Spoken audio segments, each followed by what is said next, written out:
Support for this podcast comes from the Central Valley Journalism Collaborative, connecting communities with the resources, infrastructure, and networks to ensure a vibrant local free press. From KVPR in Fresno, this is Central Valley Daily. It's Tuesday, August 4th. I'm Soreath Hok. Fresno City leaders recently took up 4 major ballot initiatives in the span of 1 week. When the press conference took place on Monday, reporters did ask this question, is this good governance to make this announcement so quickly before the meeting? A Fresno Bee reporter joins us to recap what members of the Fresno City Council discussed in that marathon meeting. That story in just a moment, but first, these headlines. The citizen-led ballot initiative to replace the expiring Measure C transportation tax in Fresno County is getting support at the state level. Valley Assembly member Esmeralda Soria and State Senator Ana Caballero have introduced Assembly Bill 1923. It would place the so-called Fresno County Transportation Improvement Act on the November ballot. The measure, also known as the Better Roads, Safe Streets Initiative, got more than 30,000 signatures to qualify for the ballot. It was stalled last month when the Fresno County Board of Supervisors delayed its progress with a request for a more in-depth study. Assemblymember Soria says the Assembly bill seeks to give voters a voice. The Board of Supervisors are using a study to circumvent the will of the voters. And so I, in good conscience, along with Senator Caballero, can't stand, just on the sidelines and allow this to happen in our community. I think it's a moment of leadership for us to step up and allow the people to vote. The goal is to get a final vote by both state chambers by Thursday to meet the Friday deadline to place the local initiative on the November ballot. Recent immigration enforcement operations have sent ripples across the country's farm-working community, and a new report is laying out what that community is thinking and feeling. KVPR's Crescencio Rodriguez Delgado reports. The United Farm Workers Foundation managed to survey over 2,200 farm workers. Many of them do not have legal status. It's one of the first in-depth analyses of the impact of immigration enforcement actions on the workforce. The survey found raids and deportations have affected a majority of farm workers. They feared being detained despite spending as much as 2 decades working on farms. UFW Foundation leaders say there are often significant barriers to knowing how farm workers without legal status are affected by policy issues. But they say the survey sheds light on the willingness of the population to continue working despite the political climate. The survey also found most workers appear to be informed about their rights if they are caught up in an immigration operation. For KVPR News, I'm Crescencio Rodriguez Delgado. There was a sudden shakeup among Republicans in the state assembly on Monday. Valley Assemblywoman Alexandra Macedo was named the new leader of her party. Members of the Assembly Republican caucus elected her following the sudden ouster of Republican Assembly Leader Heath Flora. Flora is facing 2 state ethics investigations, including campaign spending allegations, according to the California Post. He had been in the job less than a year. Macedo represents parts of Fresno, Kings, and Tulare counties. KVPR's $10,000 drawing is underway. Support KVPR by purchasing your $100 ticket for a chance to win the grand prize of $10,000. Only 800 tickets will be sold. Purchase tickets now at kvpr.org/10K. And now to our main story. The Fresno City Council took up some big-ticket items last week. Proposals discussed included a general sales tax, an extension of term limits, financing for a major development project, and an advisory committee for redistricting. Those issues would normally call for months of discussion, but were instead introduced in a matter of days, and they were all announced publicly in a flurry of news conferences. Here's Fresno City Council President Nelson Esparza. I've introduced, 4 ballot measures in the last several days. These were my ideas, again, born of ways in which we might more positively reform the way city government runs, the fiscal solvency and stability of city government long term.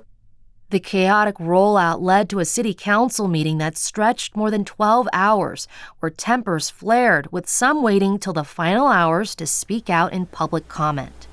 Why the need to propose it right now? And why have people wait 12 hours? It's such a statement that you don't care about people's time. If you cannot conduct meetings within the city council within reasonable time limits, you should not have your chair on that bench. To help us sort out what happened at the meeting, I spoke to Fresno Bee reporter Melissa Montalvo. Yeah, I don't know that we've seen the city council bring forth this many measures in one election cycle. We spoke with the Fresno County Clerk, Registrar of Voters, James Coos, who said it was not unheard of, but also not very common. It's kind of rare to see this many ballot measures on our local Fresno County ballot. But there's several for the general election this coming November. So I think what was unusual was how many we saw in such a short amount of time. Yeah, and I'd like to go back to that meeting last week. It was really a marathon meeting that lasted over 12 hours. You were there. Let's recap some of the major proposals that they brought up. The first one was the half-cent general sales tax, which passed. And, this was pretty risky to pull together. Like, many argued that there weren't enough guardrails on how the money would be spent. So I'm wondering, why did it receive such an overwhelming majority vote for it? I think the Fresno City Council and Mayor Jerry Dyer felt that this was a stopgap measure that was necessary to make up what the city could potentially lose if a Measure C renewal tax doesn't make it to the ballot. So this is the way that Fresno can protect the city of Fresno, essentially jobs, transportation funding of around $55 million. And so I think they thought, it's not perfect. It's a general sales tax, which means it's not restricted to transportation funding, but they felt that we need to do something to make sure we're not losing out on this funding and that we don't have to cut jobs. And taxpayers won't really notice it on their pocketbook because it's replacing something that will likely expire. Right. The next one was the Redistricting Advisory Committee. This was something that had really an extensive amount of discussion during the meeting. Ultimately, it failed 4-3. Can you talk about what this was exactly, what the proposal was, and what were some arguments for or against it?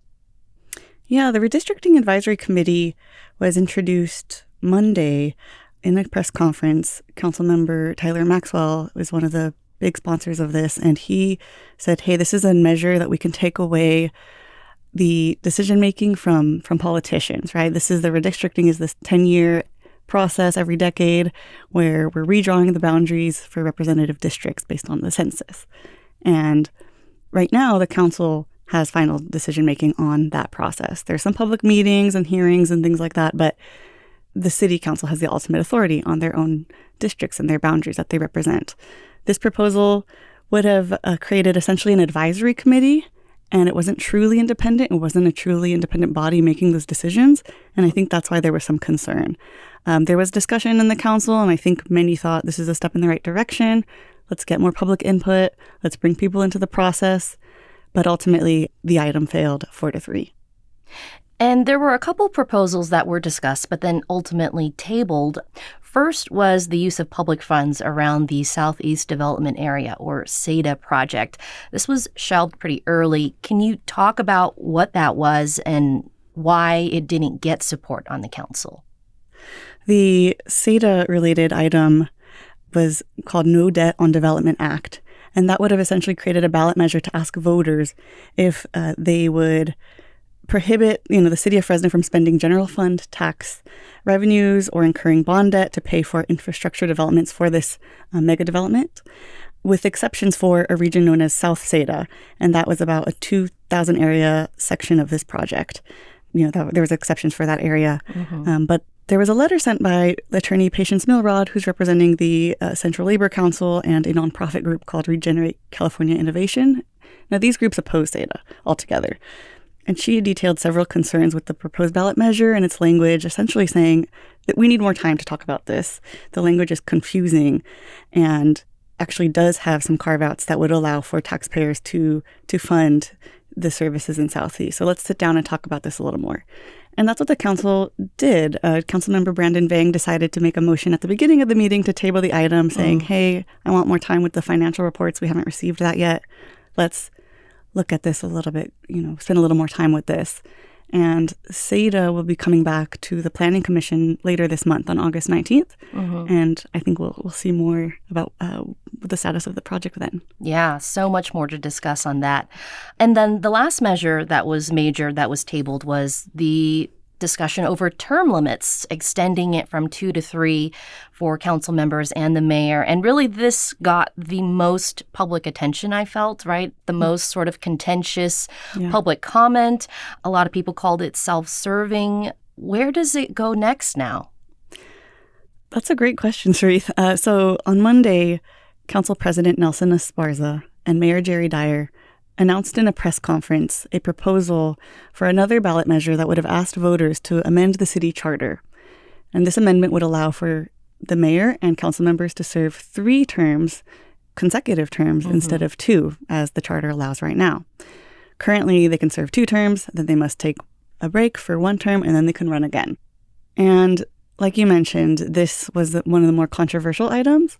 During that press conference, Mayor Dyer was asked, if this measure passes, will you run for a 3rd term? And he said, I've thought about it, and if in the next 18 months, when his term ends, if I still feel like I have energy and passion for the work, that he would consider it.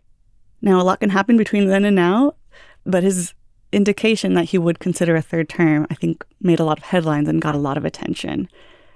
Now, I spoke with a couple of political scientists and experts on government and local government and politics, just to talk about term limits in general. And they said, there's a lot of pros and cons. Cities, don't have one size fits all. There's different structures across the state and across the country. Some like City of Fresno, some that have no term limits. City officials referenced Los Angeles, where council members can serve 3 consecutive terms, but the mayor can only serve 2. So this is one of those decisions that experts say requires months of time, maybe forming a commission that involves experts, that involves the public. And they essentially all agreed that this type of charter amendment should go before the council months before a decision is actually made. And yet it was 3 days before the actual council meeting. That's correct. So do you ever get answers about why it was such a quick turnaround time? That's a question that we're still asking and that we're going to continue to ask. When the press conference took place on Monday, reporters did ask this question, is this good governance to make this announcement so quickly before the meeting? And Council President Nelson Esparza said, hey, these are revisions. These are things that the public can review over the next couple of days. And the experts I spoke with disagreed with that assessment. And you mentioned Mayor Jerry Dyer's response to, the press conference where he was quoted as saying he might consider running a 3rd term if he could. And you got a chance to speak to him one-on-one about this. One of the things he told you was that he felt misrepresented. What did he mean by that? Yeah, that's correct. I got the chance to speak with Mayor Jerry Dyer on Thursday during the council lunch. And I went to his office and he shared that he felt the attention on this proposal was blown out of proportion, and he wanted to set the record straight. He said, what I said was I would consider a 3rd term should this measure be approved by the council and voters. But he disagreed with the representation of anything, this being a power grab. And he said, this wasn't even my idea. This proposal to change the charter and allow for a 3rd term was a council initiative. It was brought to me by an unnamed council member who asked me, a week before, Mayor, would you consider a 3rd term? And would you consider joining us at this press conference and co-sponsoring and co-signing on the legislation? And he said, I shouldn't have done it. That was my mistake. I shouldn't have agreed to attend this conference. I shouldn't have co-signed it. And if it was a council initiative, I should have just let them put it forward. Melissa Montalvo, reporter with the Fresno Bee. So great to have you in the show, and thanks for breaking it all down for us. Thanks for having me, Soreath. The deadline for an initiative to make the November ballot is Friday, August 7th. The City Council is not expected to hold another meeting before that deadline. And that's today's show. Today's episode was produced by Jonathan Linden and KVPR. I'm Soreath Hok. Find the latest local news anytime at kvpr.org.